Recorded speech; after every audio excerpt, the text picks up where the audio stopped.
Olá, queridos alunos! Sejam todos bem-vindos! Eu sou a professora Michele Santos, professora de História, e acompanhem comigo o objeto de conhecimento desta aula. Aula 34, objeto de conhecimento, estrutura dos vice-reinos nas Américas. E o detalhamento, organizações e formas de resistência dos vice-reinos. A criação dos vice-reinos, vice-reino da Espanha e o vice-reino de Portugal. As principais atividades econômicas, prata e açúcar. E a mão de obra indígena, encomenda e mita. Vamos à nossa aula?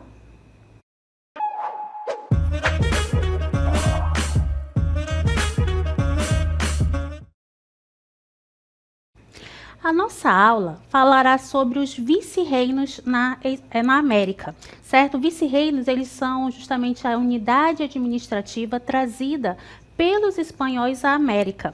Então, antes de nós começarmos a entrar neste assunto, a gente precisa saber o porquê, né, de haver essa colonização na América Espanhola. Então, a gente precisa entender que esse contexto se dá justamente no momento das grandes navegações, em que portugueses e espanhóis se aventuram no mar, né, nos oceanos, em busca de novas rotas comerciais para estabelecer comércio com as Índias em busca das especiarias. Mas, de fato, o que são especiarias? Trouxemos para vocês a imagem de algumas delas. Acompanhem comigo. Nós temos aqui, né, a colonização da América Espanhola e algumas especiarias como o cravo, a canela, o gengibre, a pimenta e a noz moscada. Esses produtos, eles têm esse nome de especiarias porque eram produtos raros na Europa. Eles eram comercializados na Índia e eles eram trazidos por um grupo específico de mercadores italianos para o continente europeu, para a área europeia. Então, eles possuíam um valor muito caro. Então, o motivo da colonização espanhola na América é justamente a expansão do comércio europeu, em que eles queriam estabelecer novas rotas comerciais com as Índias. E qual era o objetivo? A busca por essas especiarias que vocês estão acompanhando aqui conosco, certo? Procura de novas rotas marítimas para as Índias, e isso começa lá em 1492, quando Cristóvão Colombo encontra as Américas, mas até então, para ele, era justamente a área das Índias, né? Era um território pertencente às Índias. Então, nesse contexto, né, era justamente por conta da busca desses produtos que os europeus se aventuraram em alto mar, dando início ao processo de conquista de novos territórios e, consequentemente, né, a uma nova forma de colonização. Então, vamos observar a colonização espanhola na América. Como é que ela vai acontecer, certo? Acompanhem comigo. É a ocupação do novo território, ou seja, a América, ela era conhecida como o Novo Mundo. Então, era necessário haver a ocupação desse novo território. Conhecer e explorar todos os recursos do território recém-encontrado. Qual era a finalidade, professora? É justamente tornar a coroa mais próspera, dar benefícios para a coroa, no caso específico aqui, a coroa espanhola. Nesse contexto de colonização, houve a concessão de títulos da nobreza para quem investisse e gerasse lucros para a coroa espanhola. Então, a princípio, a coroa espanhola ela não teve esse gasto para poder fazer o investimento na colonização. Ela delegou essa função para particulares, para pessoas que possuíam posses, que no caso aqui podemos considerar a burguesia. Então, esse grupo de pessoas aproveitou a oportunidade e, em troca, ela conseguia títulos nobiliárquicos. O que seriam isso, né? Seriam títulos de nobreza. Então, a burguesia possuía dinheiro, possuía capital, mas não tinha aquela influência política, não tinha títulos de nobreza para competir com a sociedade até então constituída. Então, eles vão aproveitar essa situação, essa ocasião e conseguir esses títulos para ter mais status na sociedade, certo?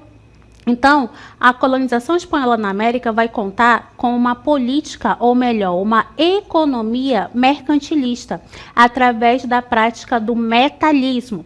Lembram que metalismo é justamente a busca por metais preciosos. E quais eram os metais que eles buscavam?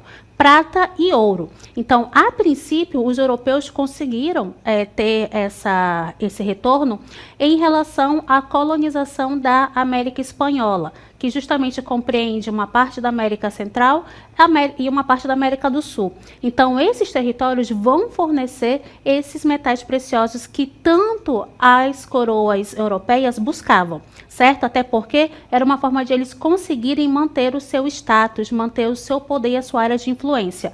Quanto mais metais preciosos eles possuíam em seus cofres, mais rica era aquele território, mais rico era aquele território, aquela nação.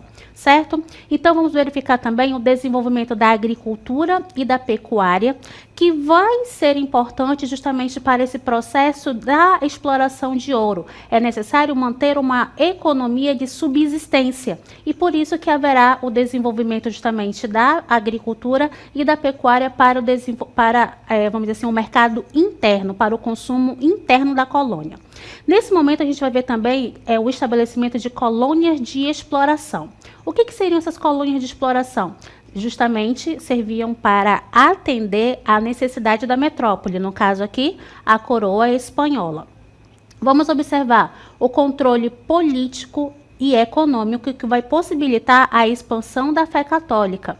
Nesse contexto, a gente precisa entender que o reino espanhol, a coroa espanhola, era extremamente católica.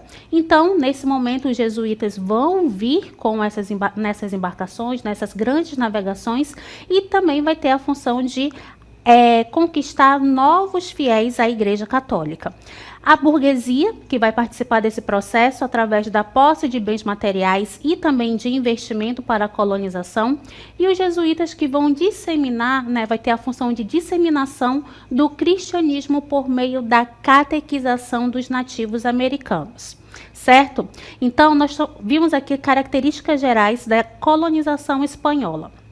E essa colonização, ela contou justamente com a divisão da América Espanhola. Acompanhem comigo, aqui nós trouxemos um mapa para vocês. Olhem comigo.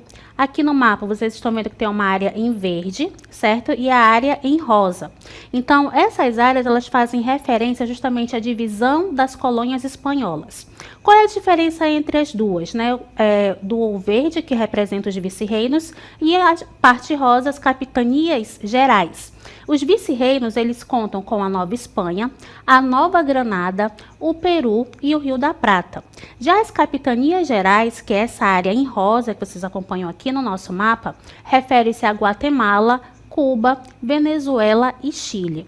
A principal diferença das duas é que as maiores áreas, no caso, os vice-reinos, eles estavam protegendo justamente a questão econômica. Nessas áreas havia a presença justamente dos metais preciosos, que era muito importante para a coroa espanhola. Então, eles conseguiam ali concentrar a administração nesses territórios. Já as capitanias gerais, que vocês estão vendo aí, elas representam uma área de menor proporção, ou seja, de menor unidade territorial, e elas estavam ali organizadas para garantir a sua posse. Então, não tinha tanta influência econômica como os vice-reinos. Sabendo dessas diferenças, vamos agora acompanhar as características dos vice-reinos. Acompanhem comigo.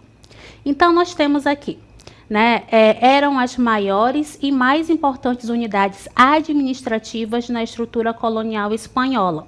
Até porque nessas áreas havia uma grande quantidade de prata, de metais preciosos, que era o carro-chefe para a economia da América Espanhola, e no caso, consequentemente, da sua metrópole, que era a Espanha.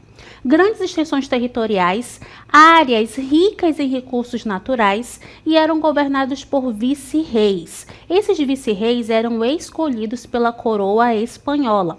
E claro, não era um mandato vitalício ou hereditário. Havia um determinado período para ele estar naquela função de vice-rei, certo? Agora, acompanhe as características das capitanias gerais. Eram subdivisões administrativas menores, possuía pouca importância econômica e eram governadas por capitães gerais que eram nomeados pela coroa espanhola.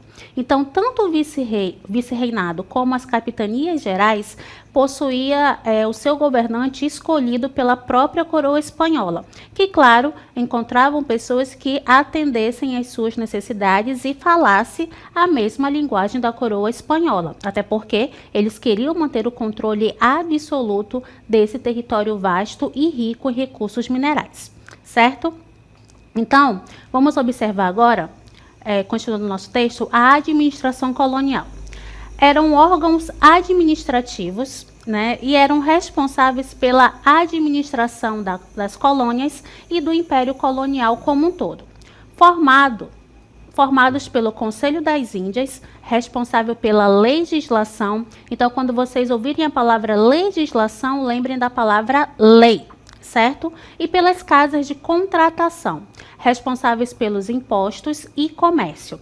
Então, vamos analisar o Conselho das Índias. Ele foi criado em 1524, a sua sede é Sevilha, que fica na Espanha, possuía uma jurisdição civil, militar, financeira, comercial, eclesiástica, ou seja, todas as leis que pudessem estar nesse contexto, né, da área civil, militar, financeira, comercial e eclesiástica, né, estava sob a administração do Conselho das Índias. Para ter esse conselho em funcionamento, haviam funcionários especializados, como os provedores, com as questões econômicas, os ouvidores, com as questões jurídicas, e também os pretores, que estavam ali na questão de auxiliar na área militar. Então, esses funcionários, eles tinham essa função de ajudar a manter o Conselho das Índias em funcionamento. Os cargos exercidos neste conselho eram chefiados, né, pelos chapetones, que eram os reinóis. Professor, o que eram reinóis? Eram aquelas pessoas que vinham do reino, no caso do reino espanhol, para a América Espanhola, certo? E temos também a nomeação das audiências, que eram tribunais de justiça nos vice-reinados. Então, para manter o Conselho das Índias em funcionamento, as audiências possuíam um papel de fundamental importância até para conseguir manter o controle, tanto político, quanto econômico, quanto social, dentro dos vice-reinos, tá certo? Então, e as casas de contratação? Qual era a sua função, né? A função das casas de contratação estava principalmente vinculada à questão econômica. E para isso havia a prática da política do Porto Único em 1503. A sua sede é em Sevilha, mas poderia ser encontrada em outras regiões em que a coroa espanhola estava em viagem, por exemplo. Então, a sua função era controlar todo o comércio espanhol com as áreas coloniais americanas. Então, acompanhe comigo agora aqui no nosso mapa. Nós temos um mapa em que representa uma parte do território europeu, africano e aqui o território americano. Então, vocês podem ver que nós temos aqui uma seta em amarelo, certo? Então, acompanhem comigo. Nós temos aqui essa seta, né? Que ela vai justamente fazer essa questão do Porto Único. Vejam bem, nós temos um Porto Único aqui na Europa, certo? Que é Sevilha, e um Porto Único aqui na América. Então, no caso, Porto Belo e Veracruz eram dois portos, mas um próximo ao outro. E Cartagena também aqui, ó, né? Então, nós temos aqui essa política do Porto Único. Qual era o objetivo? Certo? Era justamente controlar a entrada e saída de riquezas na América. Então, o porto de embarque na Espanha para a América era Sevilha, certo? Como vocês viram aqui, ó, Sevilha. O porto de desembarque na América, nós tínhamos Cartagena, aqui embaixo, né? Porto Belo, aqui, ó, e Veracruz, certo? Que era um território já na América, uma parte da América Central e América do Norte. Então, a função deles era justamente o quê?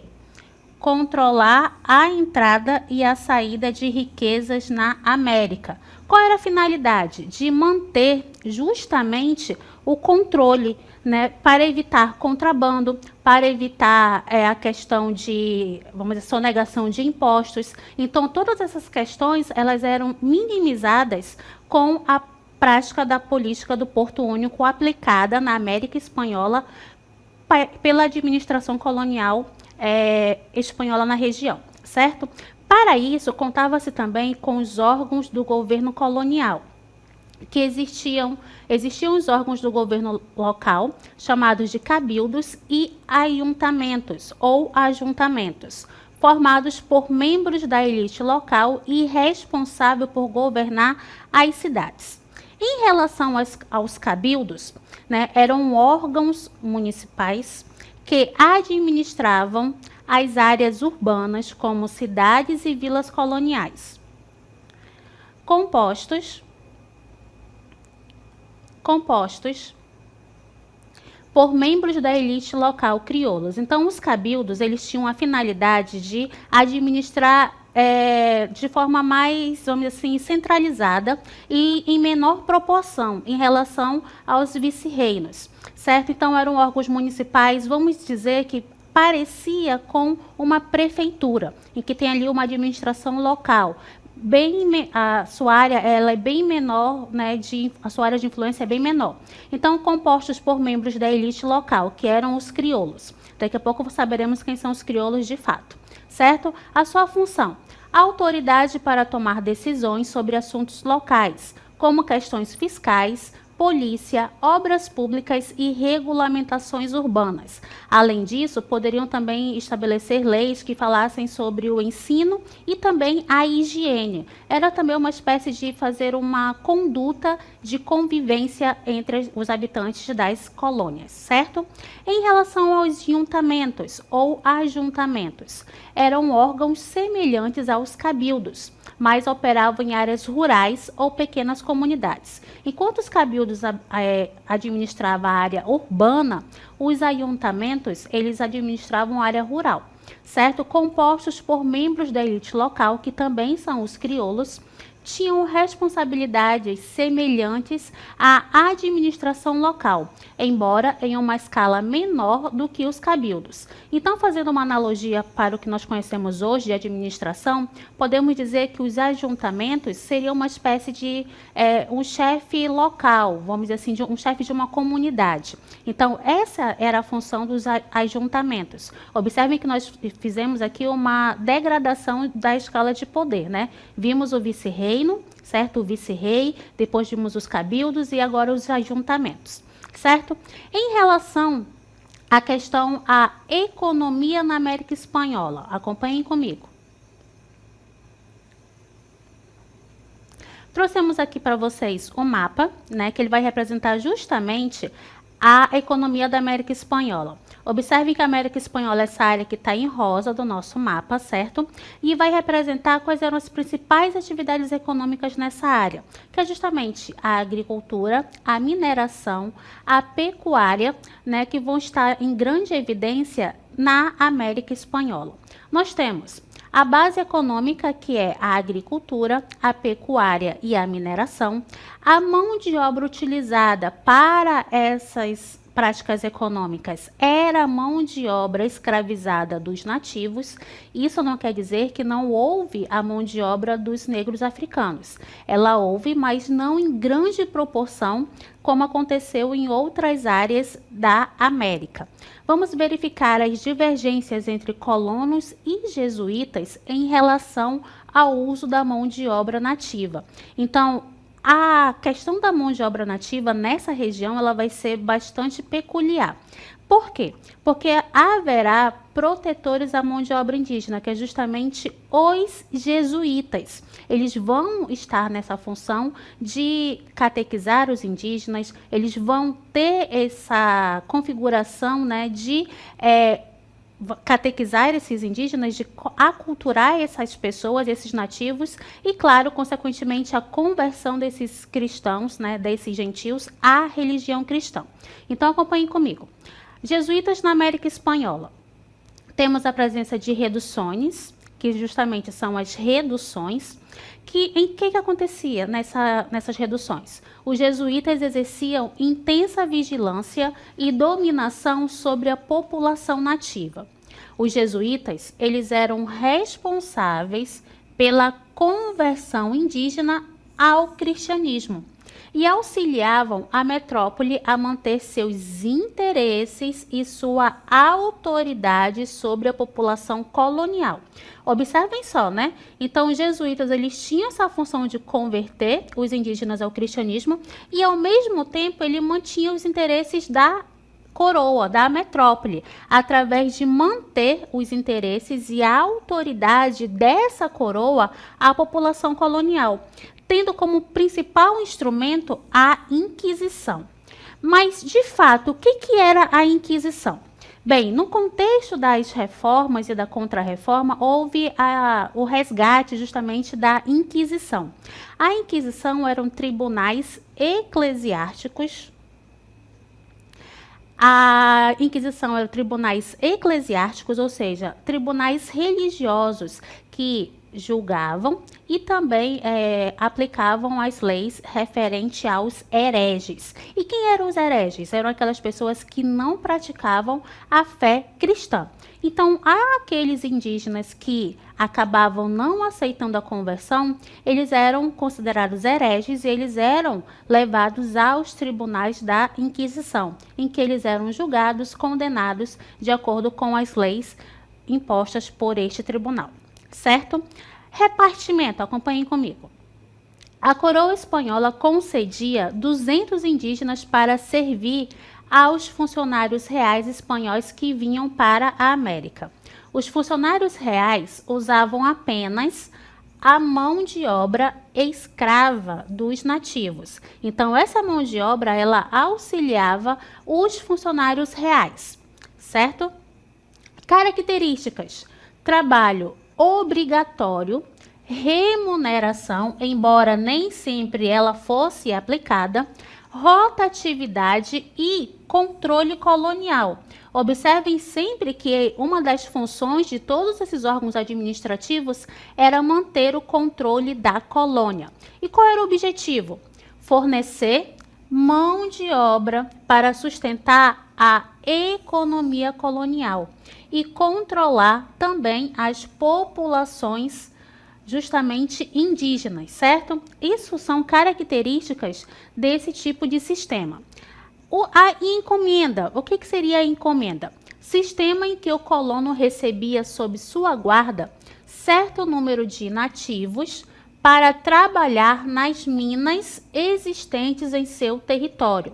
O colono se comprometia com a cristianização, ou seja, com a catequese desses nativos. Então, a encomenda, né, tinha a função de ter esse trabalho desses grupos indígenas. Muitas das vezes, né, uma aldeia inteira era entregue a um encomendeiro, e esse encomendeiro, que é justamente um colono, ele vai se comprometer com a catequese desses nativos. Outra forma também de exploração era a mita, que já era aplicada com os incas na América do Sul. Então, é uma forma de trabalho existente desde a época do Império Inca, quando os camponeses eram convocados pelo imperador algumas vezes no ano para realizarem obras públicas. Observem que no Império Inca havia esse trabalho compulsório, porém eles eram realizados para obras públicas, ou seja, para o bem comum de toda a sociedade daquela época. A mita desenvolvida pelos espanhóis previa inicialmente um pagamento para os nativos que dela participavam, mas na prática isso raramente ocorreu. configurando assim mais uma forma disfarçada de escravização. Então, eles pegaram uma ideia inicial que já havia na região, que era mita, diziam, né, que haveria um pagamento pelo trabalho desses nativos, mas muitas das vezes esses nativos não recebiam nada em troca em relação ao trabalho que eles realizavam, certo? E qual era o tipo de trabalho que eram realizados pelos nativos? Trabalhos na agricultura, na pecuária e também na mineração. Agora, trouxemos para vocês um quadro comparativo entre mita e encomenda. Então, a mita era justamente uma forma de trabalho, né, de uma exploração de trabalho feita pelos incas, em que eles estavam focados na mineração. Lembrem que a principal ideia da América Espanhola era conseguir metais preciosos. Em relação à encomenda, eles vão fazer, né, vão trabalhar no setor agropecuário, ou seja, na agricultura e na pecuária. Era o sistema adotado pelos espanhóis. Na mita, o trabalho ele é temporário, ou seja, tem um período de começo e de fim. Já na encomenda, o trabalho ele é permanente. Em relação a pagamento, na mita nós temos um trabalho assalariado e na encomenda nós não temos remuneração, ou seja, era uma prática de trabalho em que nós observamos justamente o trabalho escravizado de uma forma aí velada, certo? Temos também o quatequil, que era um sistema utilizado entre os astecas. Era semelhante à mita, lembrando que a mita era um sistema adotado pelos incas na América do Sul.